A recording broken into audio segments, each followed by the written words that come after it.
Our next guest is a former Air Force pilot and the only former Republican congressman invited to speak at the Democratic National Convention. Donald Trump is a weak man pretending to be strong.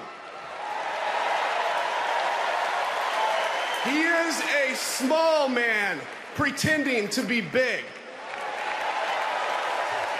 He's a faithless man pretending to be righteous. He's a perpetrator who can't stop playing the victim. Please welcome Adam Kinzinger.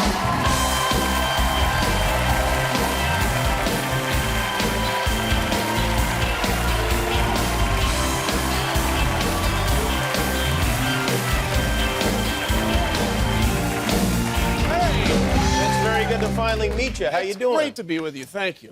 Did you ever imagine as a lifelong Republican that you would ever speak at the Democratic National Convention and be embraced wholeheartedly there? Yeah, it was quite an experience. And no, I never imagined. I would say maybe a year or 2 years ago, it kind of, if you told me, it's maybe this makes sense because my party has just gone off the rails and they no longer defend democracy. And it's like, that's what my calling is, to defend that. Are you surprised by that?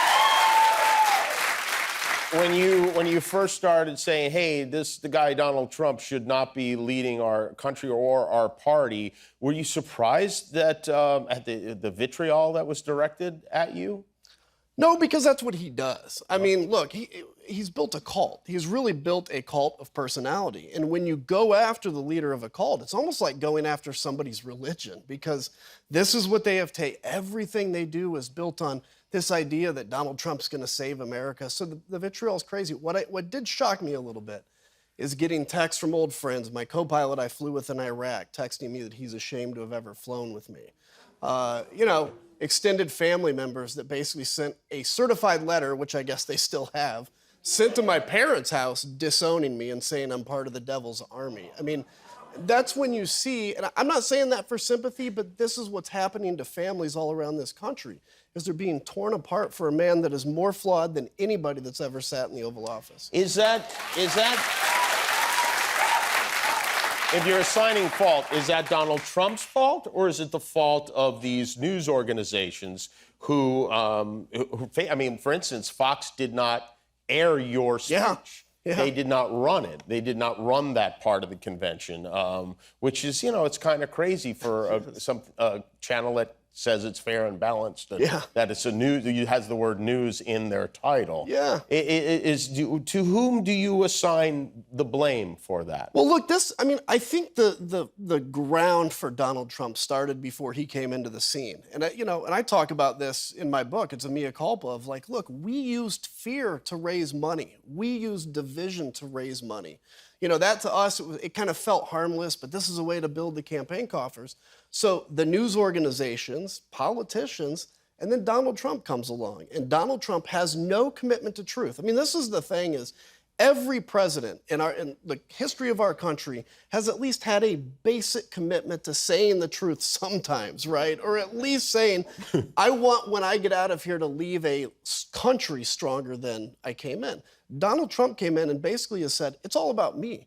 The only thing that matters to him is his ego and what that means for him, not for the country. So, yes, he takes probably the lion's share of the blame. But look, people like Kevin McCarthy, Donald Trump was persona non grata in the Republican Party after January 6th for 3 weeks. And then Kevin McCarthy goes to Mar-a-Lago, and it was like the ambulance pulls up with those little paddles that get your heart started again.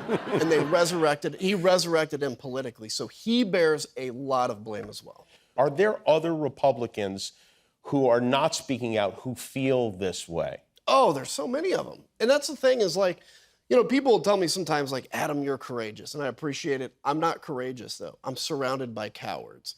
So, it's just reality. I mean, how hard is it to tell the truth? But so I think you'll see more from Liz Cheney soon. I haven't talked to her about it. I have no idea, but I would expect that, she's just so committed to this stuff. But there are so many people I talk to that are sitting around I just can't speak out. I can't speak They're scared. out. Yeah, they're scared. Yeah. I had somebody tell me, actually a number of people tell me, Adam, and this is when I was still in, Adam, I appreciate what you're doing.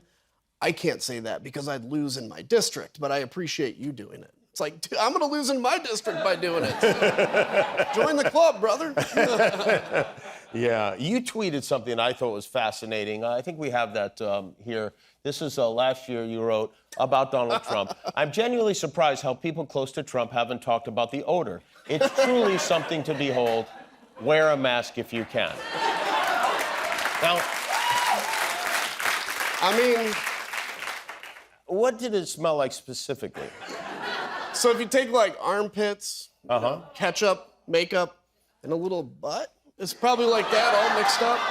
And that's that's the Trump A formula? little bit of a pungent odor, I would say, yeah. You definitely wouldn't want to bottle it up and wear Trump cologne. That's for sure. Is this something that like you guys would talk about? Like, oh boy, wow, he's got something going on there. I think people were a little scared to talk about it, but it was obvious. And maybe it wasn't permanent or all the time, but it's there. You spent time with him? I did, yeah. You got close to him? Mm-hmm. Not too close. No, like he invite all of us into the Oval Office all the time, and it's hard to avoid that. This photo op situation that he concocted at Arlington National Cemetery. You've been there. You're a veteran. You've served. You've been in the. I mean, explain why that's such a vile thing to do. It's one thing for a sitting president or even a candidate to go on an official visit, to go, not to take pictures, to honor the fallen who have died for this country. It is like the last vestige of nonpartisanship that we have to hold in this country, and we have to hold it in a very kind of religious way almost. People that gave everything. To go there, to have one of his staff members push a worker who probably was pretty angry because she saw what was happening, which is these people that she's been committed probably her life to honoring, he's going to go there and make a mockery of it. And he went in and turned it into a campaign event, got his picture, smiled with his thumbs up for God's sakes. So what you can do is now if you politicize Arlington National Cemetery, everybody running for Congress, everybody running for the Senate, is going to have to go there and get their picture taken at Arlington to show that they're a good, solid American. You cannot politicize fallen American soldiers come hell or high water. That is a red line you can't cross. He crossed it happily, and he's defending himself, and not just defending himself, going after the worker that one of his people shoved. And that is just so beneath the presidency. I feel like, Donald Trump claims to be pro-military, he's so supportive of the military, all this nonsense. People forget that this is a draft dodger. This is a guy who got a medical exemption through his father's connections, saying that his feet were too bad to serve while he was playing on the basketball team at his school. And that just seems to mean nothing to any of his supporters. No, and not to mention what he said about McCain, not to mention the suckers and losers comments. It's literally every week he says something. And if you get into his head for one moment, you just have to say, this is a guy that literally cannot fathom what it means to do something bigger than yourself or to do something for anybody but yourself. So he does think they're suckers and losers because to him, why give your life if it's not going to benefit you? And that's why he is so utterly unqualified, besides every other reason we've talked about, because he does not appreciate what it means to send people into combat and to lose lives. And he smells. And he smells. Thank you, Adam. Adam Kinzinger, you can see him on CNN. Appreciate you being here. We'll be back with Vance Joy.